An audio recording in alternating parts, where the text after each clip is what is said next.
Assalamualaikum warahmatullahi wabarakatuh. Bismillahirrahmanirrahim.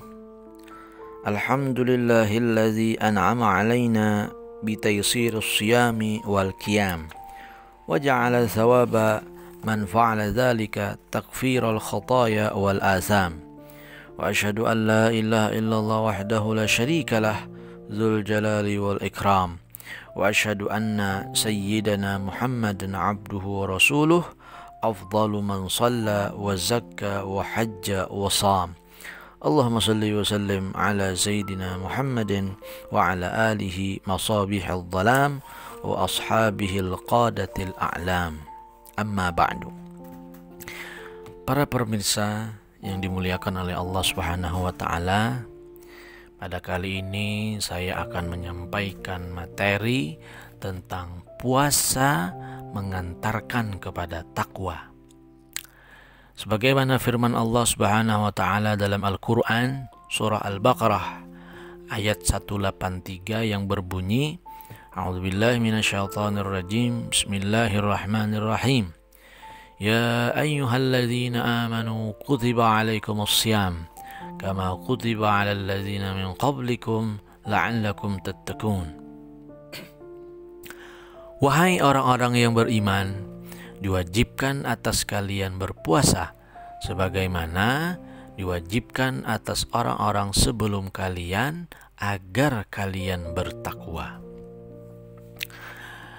Menurut Asy-Syarif Salim Abdullah Asy-Syatiri di dalam kitab Bugyatul Talib Al-Manhum fi Basti Ba'd Al-Ahkam Al-Fiqhiyah wa Dzukiyah Lis-Shaum, beliau menyebutkan bahwa ayat ini menjelaskan tentang puasa itu adalah wasilah atau perantara yang mengantarkan manusia kepada takwa. Menurut beliau, ketakwaan seorang hamba itu bisa bertambah sesuai dengan ibadahnya kepada Allah Subhanahu wa taala. Tanda takwa itu adalah keimanan, amal soleh, perbuatan baik, dan menjauhkan diri dari larangan agama. Nah, sehingga semakin bertambah ibadahnya, maka semakin bertambah pula ketakwaannya. Nah, sebaliknya, semakin lemah ibadah seseorang, maka semakin lemah juga ketakwaannya. Nah, oleh karena itu menurut beliau, puasa di bulan Ramadan merupakan ibadah atau wasilah atau perantara yang mengantarkan manusia kepada takwa. Puasa dapat mengantarkan kepada takwa. Pertanyaannya, bagaimana puasa dapat mengantarkan manusia kepada takwa? Sebelum menjawab pertanyaan ini, maka terlebih dahulu kita mesti mengetahui apa yang dimaksud dengan takwa. Takwa berasal dari akar kata yang bermakna menghindar atau menjauhi atau menjaga diri. Jika demikian arti takwa, maka kalimat perintah atau kata perintah seperti ittaqullah secara harfiahnya adalah hindarilah atau jauhilah atau jagalah dirimu dari Allah. Nah, ini jika kata perintah ittaqullah secara harfiah diartikan seperti tadi, jauhilah dari Allah atau jagalah dirimu dari Allah, maka tentunya makna ini tidak lurus, bahkan mustahil dapat dilakukan oleh makhluk. Bagaimana mungkin seorang makhluk bisa menghindarkan diri dari Allah atau menjauhinya, sedangkan Dia Allah bersama kamu dimanapun kamu berada. Wallahu ma'akum aynama kuntum. Maka dari itu mesti ada kata yang disisipkan atau ada kalimat yang disisipkan yang dapat meluruskan maknanya. Misalnya kata siksa, ya, kita sisipkan kata siksa atau kata yang semakna dengan siksa, sehingga perintah bertakwa itu nanti artinya adalah menghindarkan diri dari siksa Allah. Nah, jadi ada kata yang disisipkan, ya, antara menghindarkan diri dengan kata Allah.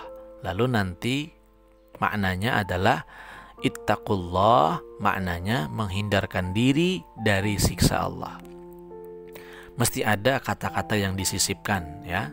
Nah, siksa, kita berbicara tentang siksa. Siksa Allah itu ada dua macam. Pertama, siksa di dunia.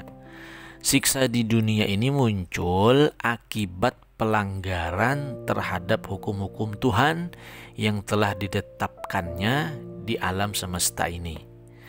Seperti makan berlebihan. Makan berlebihan itu mampu menimbulkan penyakit. Atau lagi contohnya tidak mengendalikan diri. Tidak mengendalikan diri itu juga dapat menjerumuskan kepada bencana dan lain-lainnya. Yang kedua adalah siksa akhirat. Siksa akhirat ini muncul akibat pelanggaran terhadap hukum syariat. Seperti tidak menunaikan ibadah sholat, tidak berpuasa, atau mencuri, atau lagi melanggar hak-hak manusia atau yang lainnya, sehingga berakibat mendapatkan siksa neraka. Seorang cendekiawan muslim dari Mesir, yaitu Syekh Muhammad Abduh, dalam hal ini beliau ada menyebutkan bahwa menghindari siksa atau hukuman Allah bisa diperoleh dengan jalan menghindarkan diri dari segala yang dilarangnya atau mengikuti apa yang diperintahkannya. Hal ini bisa terwujud, bisa tercapai dengan rasa takut dari siksaan atau takut dari orang yang mampu menyiksa, yang kuasa menyiksa. Siapa orang tersebut? Tidak ada lain, yaitu Allah Subhanahu wa Ta'ala. Nah, rasa takut ini pada mulanya muncul karena adanya siksaan. Nah, tetapi semestinya rasa takut itu muncul karena ada seseorang yang mampu atau yang kuasa menyiksa, yaitu Allah Subhanahu wa Ta'ala. Sehingga akhirnya rasa takut itu karena Allah, bukan karena yang lain lagi. Nah, berdasarkan demikian, maka orang yang bertakwa itu adalah orang yang merasakan kehadiran Allah Subhanahu wa Ta'ala pada setiap saat. Sebagaimana ada hadis yang berbunyi, sembahlah Allah bagaikan melihatnya. Lalu disambung Nabi, jika tidak mampu, maka paling tidak kita menyadari bahwa Allah melihat. Itu. Tentunya banyak cara yang bisa dilakukan untuk mencapai hal-hal tersebut. Antara lain yaitu dengan jalan berpuasa. Nah, puasa seperti yang telah dipaparkan tadi, ternyata puasa adalah satu ibadah yang unik. Di antara keunikannya adalah puasa itu adalah upaya manusia meneladani Allah Subhanahu wa Ta'ala. Seperti hadis Nabi yang berbunyi, takhallaqu bi akhlaqillah, berperangailah dengan perangai Allah. Nah, puasa merupakan atau salah satu upaya seorang hamba dalam meneladani Tuhannya, yaitu Allah Subhanahu wa Ta'ala. Mungkin itu yang dapat saya sampaikan pada kali ini. Mudah-mudahan bermanfaat. Salah kurangnya minta maaf. Wallahul muwafiq ila aqwamit thoriq. Wabillahi taufiq wal hidayah. Assalamualaikum warahmatullahi wabarakatuh.